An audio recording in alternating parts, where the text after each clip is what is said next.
First topic जो है आपका बायोस है आज का, और इसकी फुल फॉर्म इम्पॉर्टेंट है।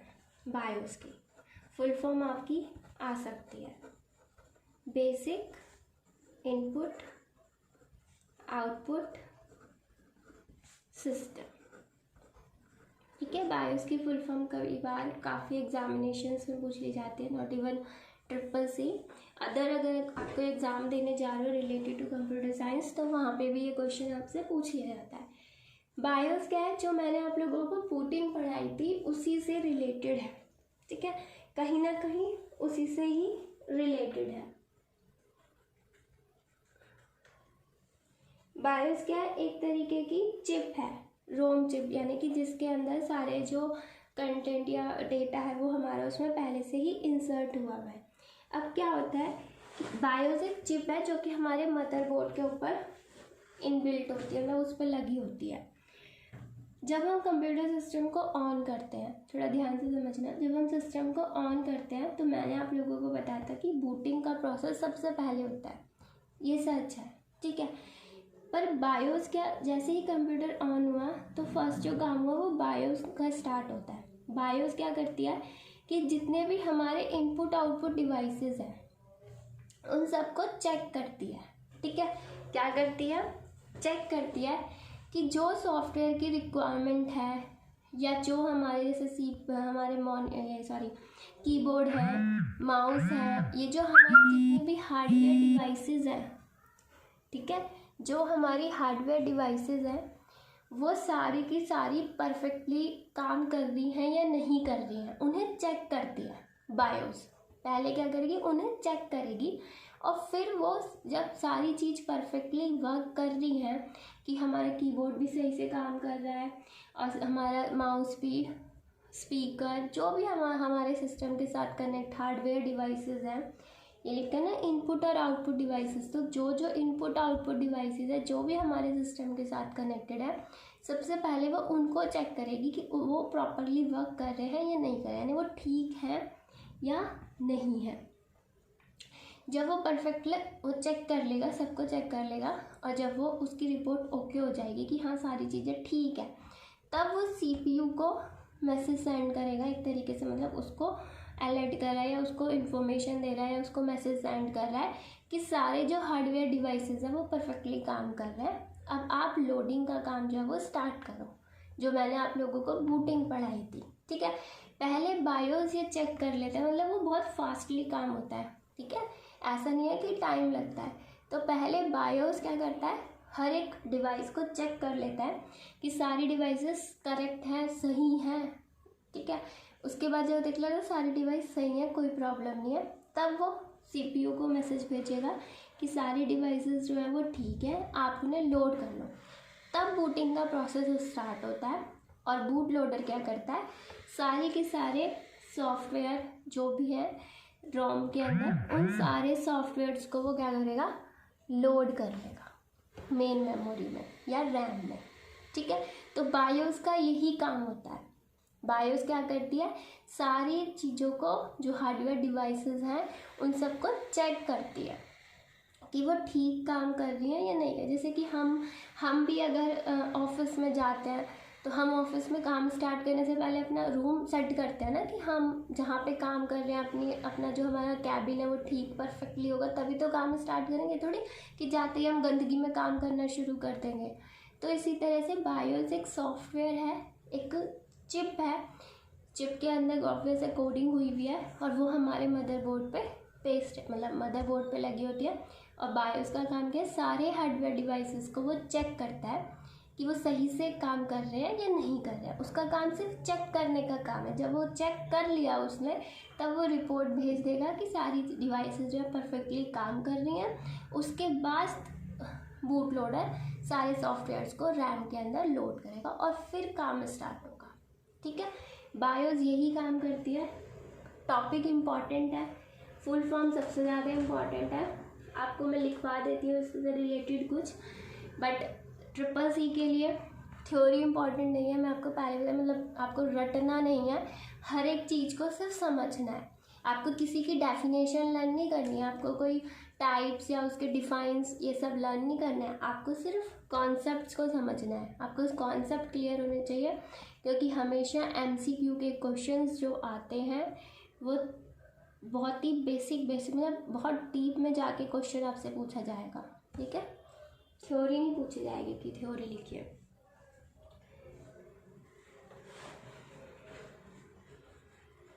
BIOS is a ROM chip, ठीक है। चिप है जो कहाँ पे मिलती है, found on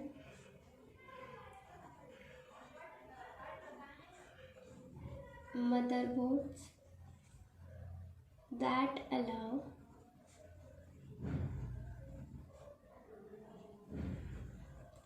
you to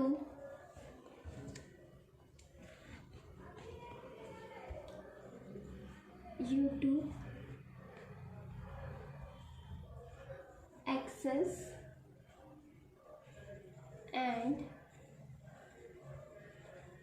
set up your computer system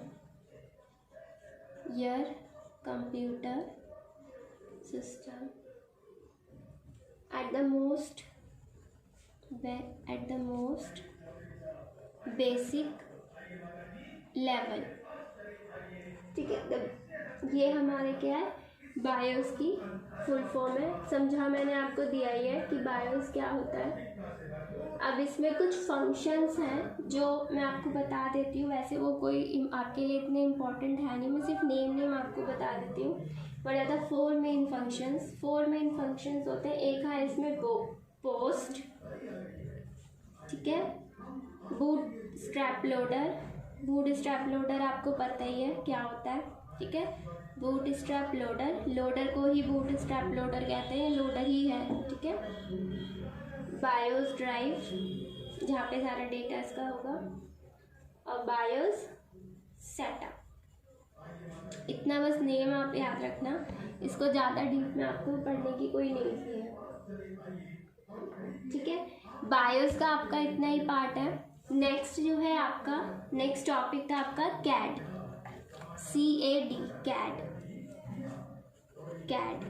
ठीक है। कंप्यूटर एडेड डिज़ाइन, ठीक है, कंप्यूटर एडेड डिज़ाइन। अब CAD क्या होता है कि पहले के टाइम पे अगर हम कोई बिल्डर होता था, या जैसे कोई आर्किटेक्चर है, या कोई भी हमें डिज़ाइन बनाना होता था, तो नॉर्मली हम उसे मैनुअली बनाते थे, पेपर पे बनाते थे, ठीक है। पेपर पे बनाने के बाद जब हम उसको इम्प्लीमेंट करते थे तो बहुत बार ये देखा गया कि उसकी जो रिलायबिलिटी होती है या उसकी जो वैल्यू होती है वो उतनी परफेक्ट नहीं हो पाती, यानी कि जैसा हमने इम्प्लीमेंट किया है, जैसे हमने उसको बनाया है, उसके बाद जब हम उसे रियल में इम्प्लीमेंट करते हैं तो वो उतना परफेक्ट नहीं होता, उसमें बहुत प्रॉब्लम्स आती हैं, जैसा वो दिख रहा होता है वैसा नहीं होता था, ऐसा पहले टाइम में होता था। अब क्या है, कंप्यूटर एडेड डिज़ाइन, ये आपके वही एनिमेशन और आर्किटेक्चर वाला पार्ट आ जाता है, मल्टीमीडिया से रिलेटेड। उसमें क्या होता है कि आज के टाइम में ये बात आप सबको पता है कि हर एक चीज़ जो है वो सॉफ्टवेयर की हेल्प से क्रिएट की जाती है। हर एक, अगर आप कोई डिज़ाइन बना रहे हो तो भी आप किसी सॉफ्टवेयर पे ही बना रहे हो। अगर आप आर्किटेक्चर का, चाहे आपका होम का हो, कोई एक अगर छोटी सी कार भी आप बना रहे हो तो कार का डिज़ाइन भी हम कंप्यूटर पे ही करते हैं, और उसके लिए उसी के सॉफ्टवेयर्स को हम यूज़ करते हैं। हर एक काम के लिए, एक पर्टिकुलर टास्क के लिए आप लोगों को मैं पहले बता चुकी हूँ कि एक सॉफ्टवेयर अवेलेबल है, हर किसी के काम के लिए क्या है, सॉफ्टवेयर अवेलेबल है, और उस काम को करने के लिए हम उसी सॉफ्टवेयर को यूज़ करते हैं। तो जैसे आर्किटेक्चर के लिए या बिल्डिंग्स बनाने के लिए आज की डेट में हम क्या यूज़ करते हैं, जैसे CAD, ठीक है। अब इसमें क्या है कि हमने उस सॉफ्टवेयर के ऊपर वर्क करा, तो इसमें जो इम्प्लीमेंटेशन होती है वो रियल, आपने सॉफ्टवेयर में एक बिल्डिंग का आर्किटेक्ट बना, डिज़ाइन क्रिएट करा, सब कुछ सेट करा, उसके बाद ये सॉफ्टवेयर आपको ये भी बताएगा कि इसमें क्या प्रॉब्लम हो सकती है, ये कितना रिलायबल है, अगर आप इस एंगल पे बिल्डिंग को बनाओगे तो मे बी ये वाली पॉसिबिलिटी हो। तो वहाँ पे क्या है, वो रियल इन्वायरमेंट आपको एक तरीके से प्रोवाइड कर रहा है, आपकी जो प्रॉब्लम्स है उनको भी बता रहा है। तो आज की डेट में अगर हम कोई बिल्डिंग बना रहे होते हैं, पहले उसका डिज़ाइन अगर हम सॉफ्टवेयर पे बनाते हैं और फिर उसको रियल में इम्प्लीमेंट करते हैं, तो ज़्यादा प्रॉब्लम्स हमें फेस नहीं करनी पड़ती, क्योंकि सॉफ्टवेयर जो होता है वो हमारी बहुत हेल्प कर देता है। जैसे कि सॉफ्टवेयर किस लिए होता है, इसलिए तो होता है कि अगर हम कुछ गलत कर रहे हैं, जैसे अगर हमने कोई एंगल गलत ले लिया तो वो वहीं पे रुक जाता है। जैसे नॉर्मली आप लोगों ने वीडियो गेम में भी देखा है कि अगर कार का गेम होता है, अगर पाथ जो है, अगर हमें आगे की तरफ जाना है और हम उसे रिवर्स करके उल्टी तरफ चलने लगता है, तो वो हमें इंडिकेशन देने लगता है ना कि गलत जा रहे हो आप लोग। तो इसी तरह से ये सॉफ्टवेयर्स होते हैं जो कि हमारे डिज़ाइनिंग में हमारी हेल्प करते हैं। तो कैड सिर्फ एक सॉफ्टवेयर है, कंप्यूटर एडेड डिज़ाइन, जो कि डिज़ाइनिंग के लिए यूज़ किया जाता है। ठीक है, इसकी मैं लिखवा देती हूँ थोड़ी सी थ्योरी आप लोगों को। थ्योरी कोई ज़्यादा इम्पॉर्टेंट है नहीं, बट फिर भी मैं आपको बता देती हूँ।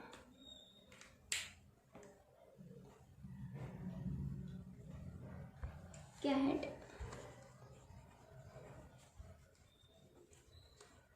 is a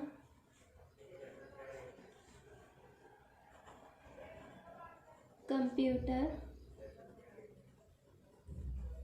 technology that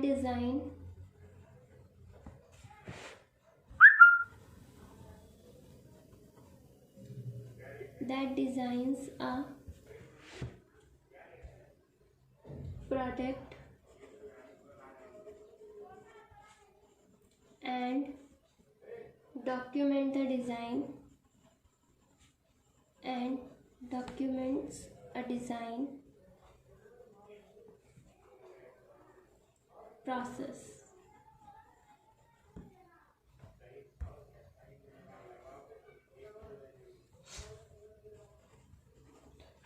CAD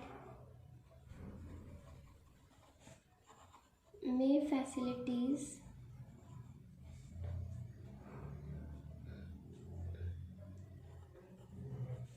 the manufacturing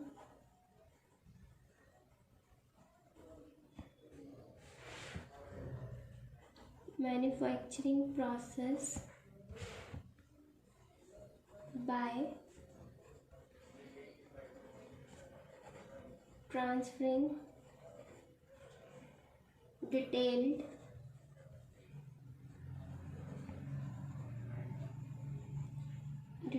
diagrams of a product's material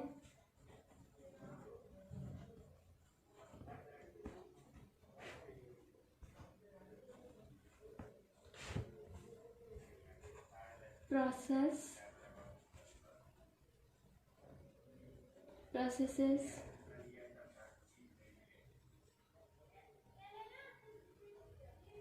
tolerances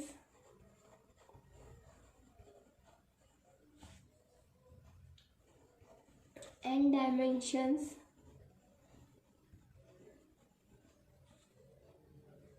with specific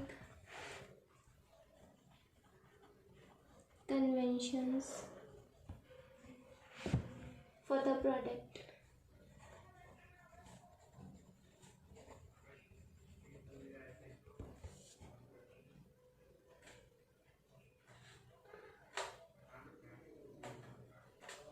ठीक है, तो इसमें भी वही बात लिखी है कि कैड जो है एक वो कंप्यूटर टेक्नोलॉजी है दैट डिज़ाइन अ प्रोडक्ट, जो कि किसी प्रोडक्ट को डिज़ाइन करता है, किसी डॉक्यूमेंट को डिज़ाइन करता है, उसका प्रोसेस कहलाता है। कैड में facilities that manufacturing process by transferring detail diagram, मतलब कि अगर हमें कोई चीज़ मैन्युफैक्चर करनी है, चाहे वो कोई हम प्रोडक्ट बना रहे हैं या कोई हम बिल्डिंग बना रहे हैं, कुछ भी हो सकता है, लेकिन the main motive is design, कि डिज़ाइन ही हमारा मेन है। ठीक है, हम किसी भी चीज़ को बना रहे हैं, चाहे वो मैन्युफैक्चरिंग कर रहे हैं, चाहे हम कोई बिल्डिंग बना रहे हैं, कुछ भी बना रहे हैं, उसका जो जितनी भी डिटेल्ड होगी वो हम उस डायग्राम के अंदर प्रेजेंट करते हैं कि हम कौन सा मटेरियल यूज़ करें, क्या प्रोसेस यूज़ करें, उसकी सारी डायमेंशंस क्या है, टॉलरेंस क्या है, ये सारी चीज़ें हम उस प्रोडक्ट की उस डायग्राम को जब हम बना रहे हैं तो मेंशन कर रहे हैं, क्योंकि वो सॉफ्टवेयर ही ऐसा है। ठीक है।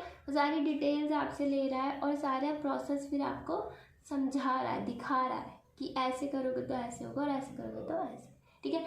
आप लोगों ने देखा आज के टाइम में पेंटिंग भी सब क्या करते हैं, सॉफ्टवेयर्स के ऊपर करते हैं कि शेड्स दे रहे हैं या कुछ भी दे रहे हैं। अब वो पेन पेपर पेंसिल नहीं लेके बैठता है कोई भी, सब सॉफ्टवेयर के ऊपर काम हो रहे हैं, ठीक है।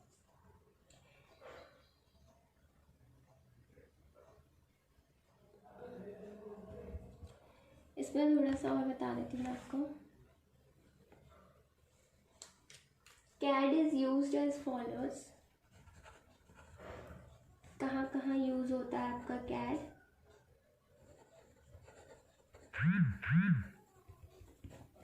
थोड़ा बहुत आपको पता होना चाहिए कि CAD भी एक इम्पॉर्टेंट टॉपिक है आपका, ठीक है, ये भी इम्पॉर्टेंट है। छोटी मोटी टर्म के उसमें जो है इसका क्वेश्चन आ सकता है। To produce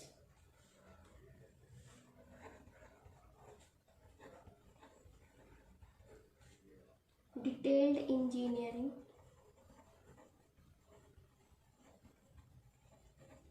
designs through 3D, 2D drawing,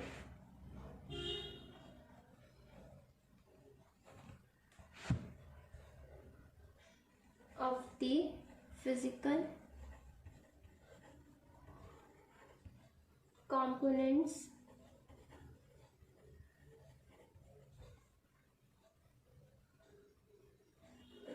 of manufactured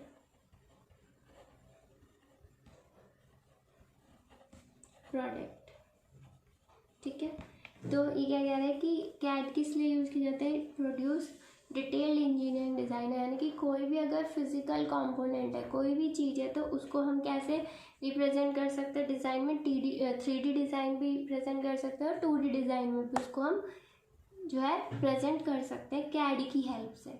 अगर आप नॉर्मली कोई एक डिवाइस लेते हो, कोई प्रोडक्ट लेते हो और उसको आप पेन पेपर लेके अगर यहाँ पे शो करना चाहो उसे 3D में, तो वो क्या चीज़ पॉसिबल है? वो चीज़ पॉसिबल नहीं है, लेकिन सॉफ्टवेयर में हम उसको 3D रिप्रेजेंटेशन दे सकते हैं।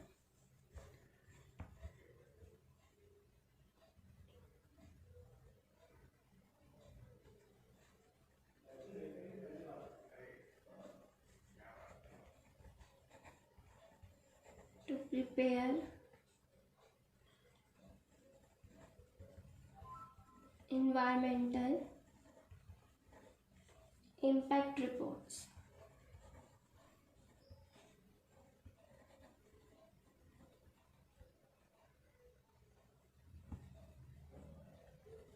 in which computer aided design, full form आप प्लीज़ याद करके रखिएगा, CAD की कंप्यूटर एडेड डिज़ाइन, ठीक है।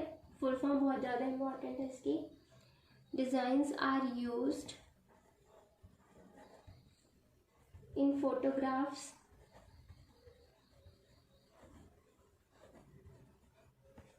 To produce a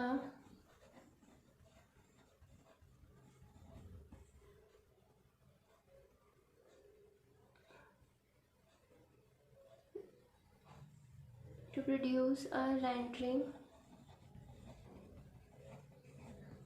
of the appearance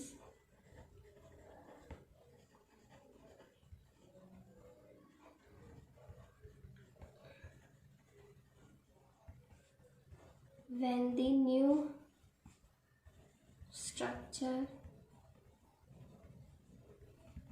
are built, ठीक है।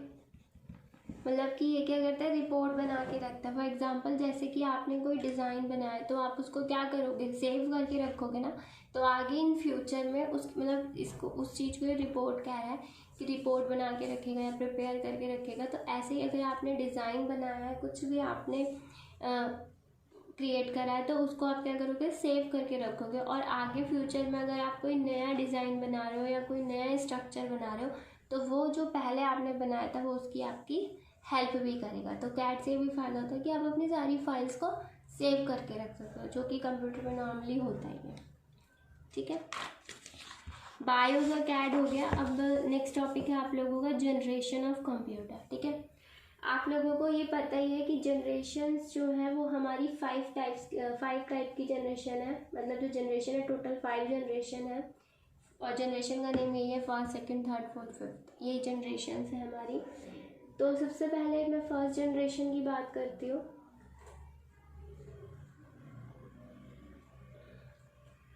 जनरेशन्स आप लोगों को पता है क्या होती है कि जैसे जैसे डेवलपमेंट होता है, ठीक है, पहले आपने एक चीज़ बनाई, फिर उसे डेवलप करा। यहाँ पे हम मैन्युफैक्चरिंग की बात नहीं कर रहे, कोई चीज़ आप बना रहे हो। डेवलपमेंट का मतलब क्या होता है कि कोई चीज़ ऑलरेडी बनी हुई है, हम उसके अंदर इम्प्रूवमेंट कर रहे हैं। तो यानी कि यहाँ पे जनरेशन क्या है, डेवलपमेंट।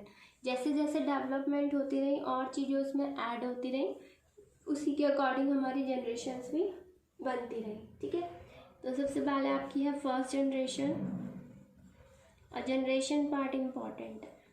ठीक है, फर्स्ट जनरेशन, इसका जो पीरियड है, पीरियड्स भी आपको लर्न करना है कि कौन सा जनरेशन का कितना पीरियड है, कहाँ कब से कब तक रही वो जनरेशन। ठीक है, तो पीरियड जो है वो है 1942 1956। ठीक है, 1956। अब ये क्या होता है कि रफली कंसीडरेशन होता है, यानी कि यहाँ पे आपको 1940 to 56 मिल रहा है, कहीं और भी आपको कुछ और भी मिल सकता है, बट आप एक ही वे में चलो तो ज़्यादा बेटर है। आप इसी को याद करना, कहीं पे कोई और डिफरेंट भी मिल सकता है। ठीक है, ये एक रफली जनरेशन है कि हाँ ये एक पीरियड जो है वो है। जो सबसे इम्पॉर्टेंट है क्या है, इस जनरेशन के अंदर जो है क्या यूज़ किया गया, क्या चीज़ यूज़ करी गई। जैसे कि हम रैम रोम यूज़ कर रहे हैं या हार्ड डिस्क यूज़ कर रहे हैं जैसे, तो यहाँ क्या यूज़ किया गया, यहाँ पे यूज़ किया गया है वैक्यूम ट्यूब। वैक्यूम ट्यूब में आप लोगों को पहले बताया, मॉनिटर के अंदर, टीवी के अंदर क्या होती थी, ट्यूब होती थी। तो जब वो खराब, हमारी स्क्रीन खराब हो जाती थी, हम कहते हैं ट्यूब खराब हो गया। ठीक है, तो फर्स्ट जनरेशन के अंदर जो कंप्यूटर थे, first generation computers were developed by using vacuum tube. ठीक है, तो क्या यूज़ करी गई इसमें, वैक्यूम ट्यूब यूज़ करी गई, या फिर आप कहेंगे और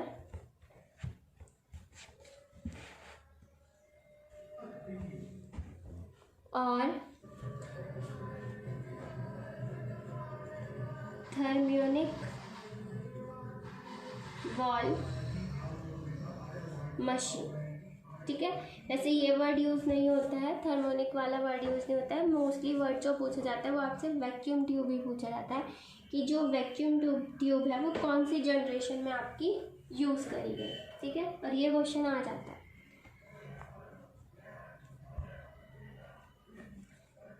द इनपुट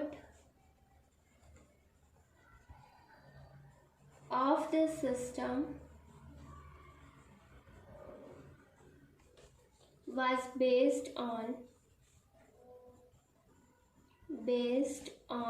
किस पे बेस्ड था, पंच कार्ड। यानी कि जैसे अब हम इनपुट देते हैं तो हम इनपुट किसकी हेल्प से दे रहे हैं, कीबोर्ड की हेल्प से दे रहे हैं, है ना, या हम माउस की हेल्प से दे रहे हैं, या हम कोई भी वॉइस, अगर हमारे पास माइक है तो हम उसकी से भी दे रहे हैं। आज के टाइम में तो आजकल हमारी वॉइस को भी वो रिकॉग्नाइज कर पाते हैं। ठीक है, तो इनपुट हम इन डिवाइसेस की हेल्प से दे रहे हैं, लेकिन पहले के टाइम पे कीबोर्ड माउस नहीं थे जब फर्स्ट जनरेशन थी, क्योंकि कंप्यूटर क्या था, एक मशीन की तरह ही काम करता था कि आपने एक इनपुट पहले से ही सेट है, वो आपने इनपुट डाला, उसने प्रोसेस करा और आउटपुट दे दिया। अब तो आप इनपुट कुछ भी दे सकते हो, ऐसा कुछ फिक्स नहीं होता। तो पहले जैसे मशीन्स होती है, मशीन में कोडिंग होती है, पहले से ही चिप लगी होती है कि उस मशीन को इसी तरह से काम करना है, तो पहले कंप्यूटर भी उसी तरह से ही काम करते थे। ठीक है, तो वाज बेस्ड ऑन किस पे बेस्ड था, पंच कार्ड पे, कि उस कार्ड में लिखा हुआ है, कोडिंग करी हुई है कि मशीन को कैसे काम करना है, तो आपने वो कार्ड इंसर्ट करा तो वो उसी के अकॉर्डिंग काम करने लगते थे। ठीक है। And paper tape,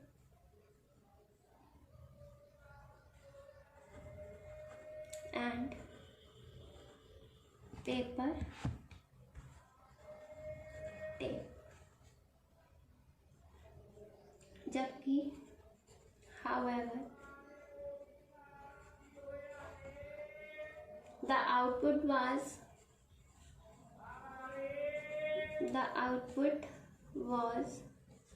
displayed on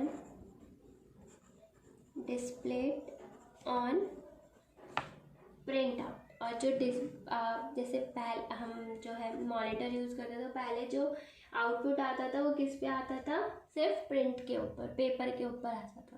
ठीक है, ऐसा नहीं था कहीं पे प्रिंट शो हो रहा है, मतलब स्क्रीन पे शो हो रहा है या कुछ इस टाइप से, नहीं, आउटपुट आपका प्रिंट पे आता था। ठीक है।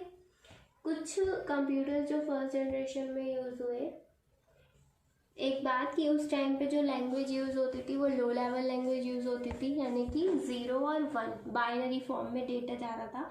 जो इनपुट होता था वो भी बाइनरी फॉर्म में होता था, जो आउटपुट आता था वो भी बाइनरी फॉर्म में ही होता था। ठीक है। तब वहाँ पे ये सेंटेंस की फॉर्म में नहीं लिखा हुआ आता था, वहाँ पे सारा डेटा हमारा बाइनरी फॉर्म में ही आता था।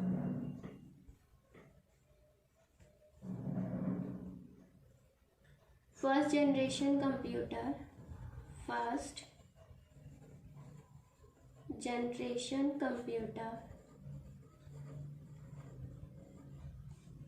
worked on binary coded concept। ठीक है, बाइनरी कॉन्सेप्ट्स पे होते थे, यानी कि 0 1 पे। और उस टाइम पे जो हमारे फर्स्ट जनरेशन में कंप्यूटर्स थे, मोस्ट इम्पॉर्टेंट, सबसे ज़्यादा इम्पॉर्टेंट ये एग्जाम्पल है ना, वो है, याद रखना आप लोग। सबसे ज़्यादा इम्पॉर्टेंट इसमें यही होते हैं कि कौन से कंप्यूटर थे, ENIC और EDVAC एक्सेट्रा, और भी थे, बट ये जो ENIAC ये है ना, ये सबसे ज़्यादा इम्पॉर्टेंट है। इन दोनों की फुल फॉर्म आप लोग नोट डाउन सर्च करके लिखना गूगल पे से, कल की क्लास में मैं पूछूंगी, इनकी फुल फॉर्म आप लर्न कर लेना। ठीक है, वो भी इम्पॉर्टेंट है प्लस ये भी इम्पॉर्टेंट है। तो फर्स्ट जनरेशन में आपको सिर्फ इतना ही लर्न करना है, उसका पीरियड, उसमें वैक्यूम ट्यूब यूज़ होती थी, इनपुट जो है वो पंच कार्ड की हेल्प से दिया जाता, आउटपुट जो था उसका प्रिंट आता था। फर्स्ट जनरेशन जो काम करती थी वो हमारी बाइनरी कोड पे काम करती, इट मीन 0 1 कॉन्सेप्ट्स पे काम करती थी। और उसके जो एग्जांपल जो फर्स्ट जनरेशन कंप्यूटर यूज़ होते थे वो थे ENIAC और EDVAC। ये नाम आपको याद रखना, प्लस इनकी फुल फॉर्म भी लर्न करनी है। ठीक है, नेक्स्ट है आपका सेकेंड जनरेशन कंप्यूटर।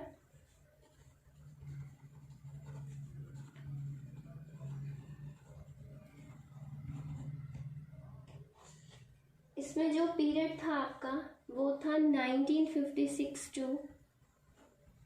1963। ठीक है, 1940 to 56, then 56 to 63। Second generation computer में जो यूज़ होता था वो हमारे यूज़ होते थे ट्रांजिस्टर से आप फैमिलियर हो, पहले भी आपको मैं कई बार बता चुकी हूँ। तो ट्रांजिस्टर टेक्नोलॉजी जो है वो यूज़ होती थी।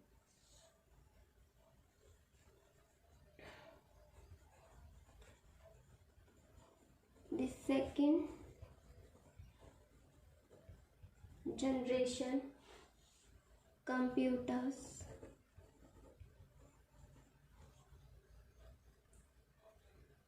were developed by using transistor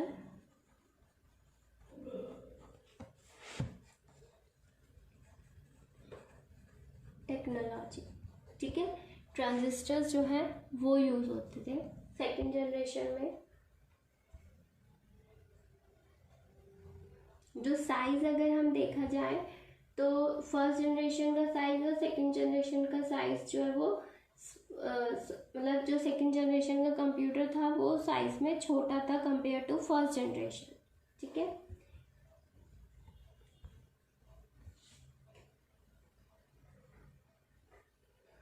simple way में अगर कहा जाए तो साइज जो है वो सेकेंड जनरेशन का कम था, और जो उसकी प्रोसेसिंग स्पीड थी, जो काम करने की जो प्रोसेसिंग होती है स्पीड, वो ज़्यादा थी।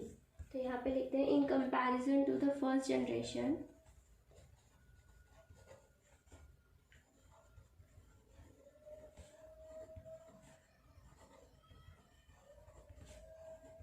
First generation size of second generation was smaller. Size of second generation was smaller. ठीक है, और अगर प्रोसेसिंग स्पीड देखी जाए, the computing time, computing means वही प्रोसेस का time, the computing time taken by the computer, taken by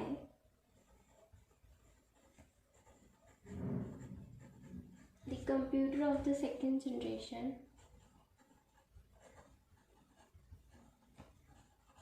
computer of second generation was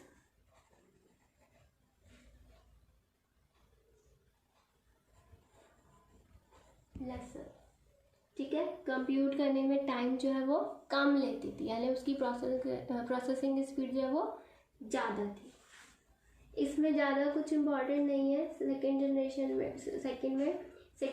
में सिर्फ आपको ये लर्न करना है कि जो ट्रांजिस्टर्स हैं वो हमारे यूज़ होते थे। इस सेकेंड पार्ट में यही है। थर्ड जनरेशन बताती हूँ मैं आपको।